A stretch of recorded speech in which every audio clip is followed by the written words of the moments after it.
Good evening, everyone. Welcome to 3 Minutes of Tehillim. We are continuing with Perek Mem Tes, Psalm 49. This is the last of the set of the Mizmorim that were composed by the Bnei Korach, the children of Korach.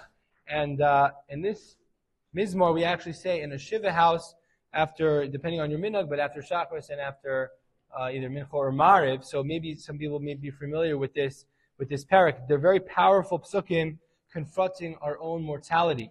And the pasuk, just the actual psukim themselves, they read again so poignantly. To think that one's never going to see the grave, it's not something that we want to think about, but we actually, no one lives forever. And then the pasuk, David HaMelech continues. This is the Bnei Korach actually. Ki yirach chachamim yamusu. You see that there are chachamim that die. Yachak siluvar. Foolish and ignorant both perish. Yovedu, they pass away. And then their riches or their wealth goes to other people. Kirubam betemo, their grave is laolam, is forever. Mishkenosav l'dor v'dor, it's going to be their dwelling place for all eternity. And even the people who are famous, right? Karu b'shmosam, those who called upon their name, people that had a name, alaya adamos, they will again go down to the grave. So this is a point of something that we may be uncomfortable with, but in fact, if you think about it, contemplating one's death can give a person a lot of empowerment, because if you think about it, if a person lived forever, would they actually use the time they were given properly? Would they have that sort of tenacity and wherewithal? There's like different sci-fi films that talk about people who live forever, Twilight Zone, whatever it is. It's impossible. So the fact that we have some human limitations actually gives more meaning to the time that we're here. It gives more value, and it shows that we can accomplish. We have a certain span of time.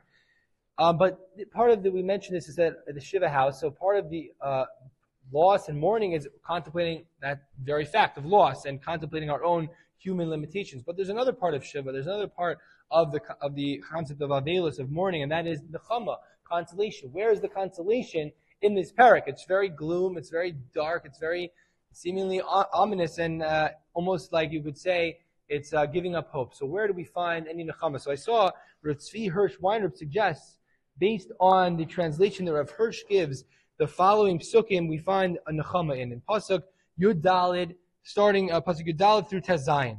So the pasuk says, Zed Darkom Kesa Lamo V'Acharehem B'Fiem Yirtzusela, that this is the way of the folly, the people, right? They pass away.